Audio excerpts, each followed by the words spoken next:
Mass Effect 3's endings are perhaps one of the most heavily discussed and argued topics in the gaming world, even 10 years after the Mass Effect trilogy officially came to a close. And since Bioware announced the next Mass Effect game back in December 2020, more and more fans, both new and old, are now asking whether their ending choice will matter in the next game. And if it does, how would the story be affected throughout the sequel?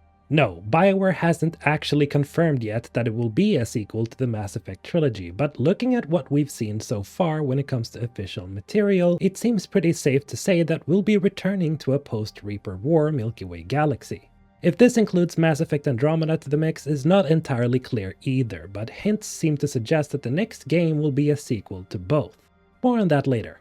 Alright, so let's dive into the actual endings and what consequences they have for the story after Mass Effect 3.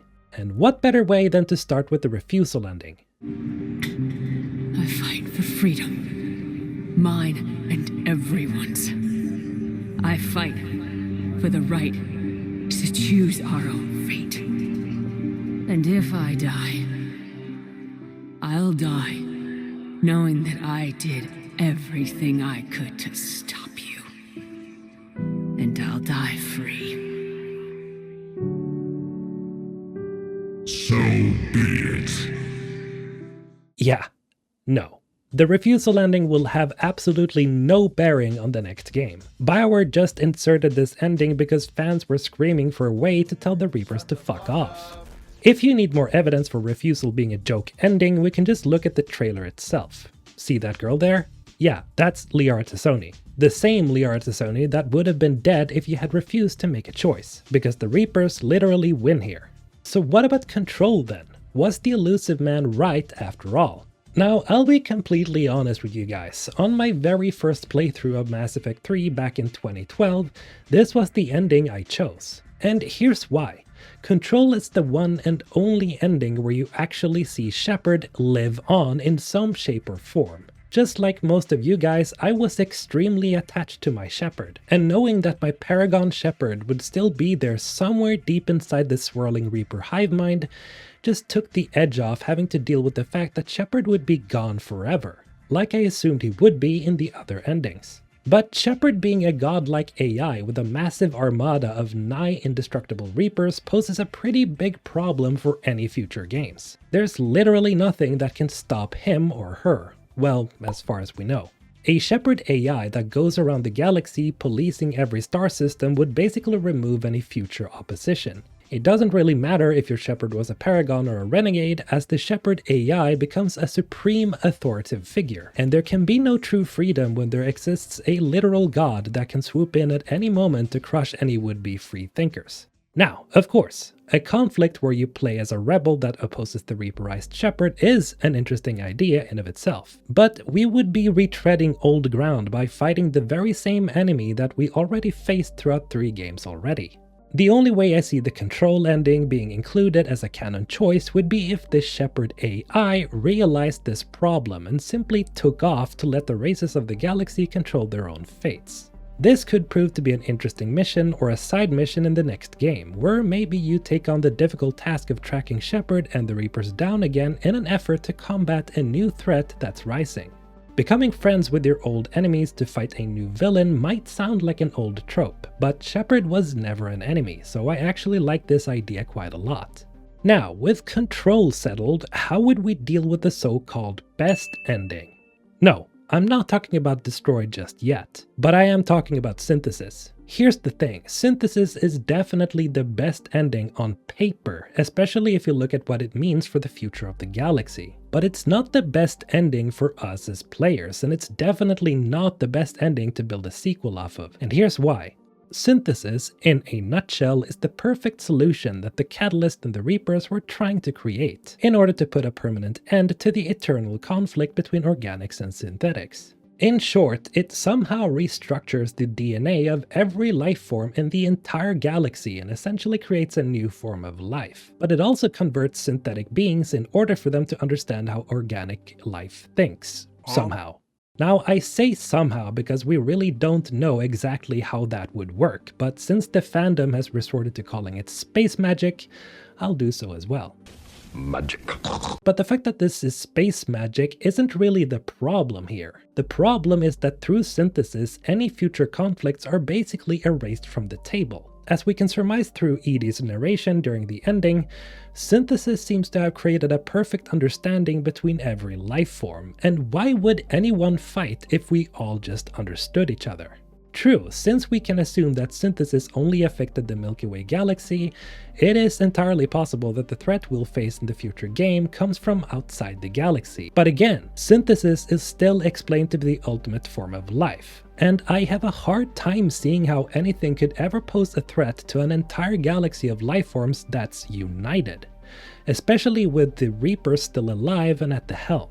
Now, in my old video of this very same topic, I proposed the idea that synthesis maybe just didn't work out, that the solution only lasted for a few generations before dissipating somehow, and that the chaotic evolution of organic life simply removed this space magic somehow.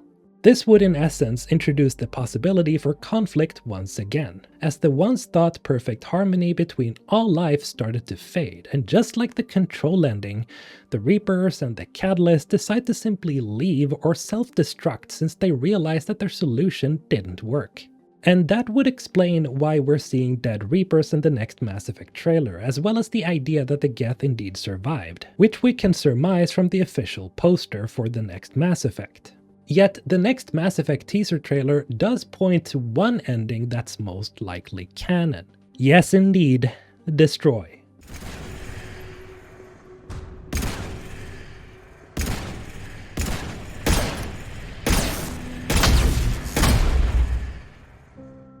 Now, the destroy ending has long been hailed as the one true ending to Mass Effect 3, and there are several very good reasons for this. First off, destroying the Reapers was always Shepard's one and true mission throughout the entire Mass Effect trilogy, and finding a way to destroy them is your primary focus in Mass Effect 3 especially.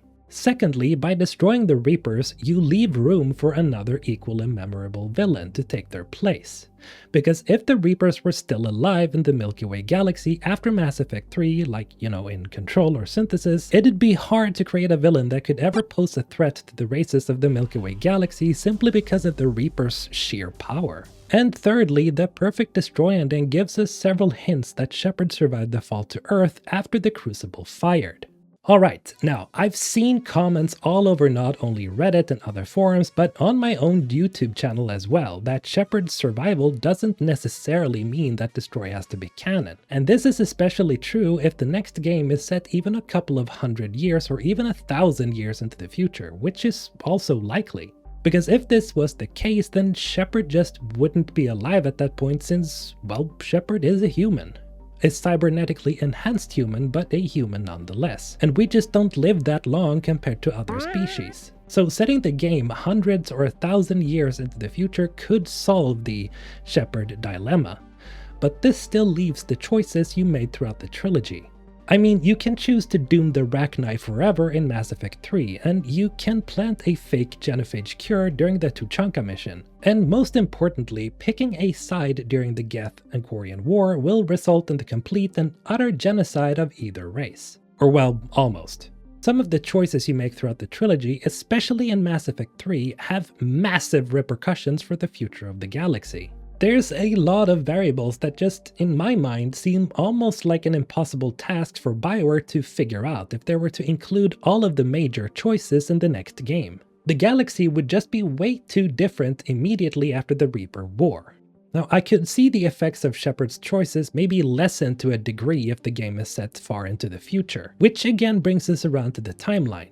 In all honesty, in order to make Control, Synthesis, and Destroy into canonical endings, Bioware would simply have to place the storyline far enough into the future where the past starts to fade away. At least, that's the only way I can think of anyway. And since it's been very slightly teased that Mass Effect Andromeda will still have a part to play in the next game, it's very likely that Ryder and the Andromeda Initiative could be making an appearance, which again puts us further into the future than we might have thought. Now, Bioware's writers could probably find a way to write around the Rachni either being extinct or still alive somewhere, and the Krogan just naturally adapted to the genophage like described in Mass Effect Andromeda. Things like Shepard's massive choices could be made as codex entries that describes what happened during the Reaper War and throughout the hundreds of years that has passed since the Reaper War. But then again, this would leave a lot of fans dissatisfied, as having some of the biggest choices in the galaxy turning into entries in a database is just not at all comparable to seeing the effects of the choices you actually made. If we're gonna be real here, chances are that the so-called perfect destroy ending is the one canonical story that Bioware will use as their base to write the next story. It's simply the easiest one to write a story off of. And to top it all off, the dead Reapers in the teaser trailer together with the destroyed space junk and the mass relay floating about, as well as Liara not having any of the green synthesis skin, it's all basically a dead giveaway when you think about it. But hey, that's just what I think anyway. Leave those thoughts down below, and as always, have a great day.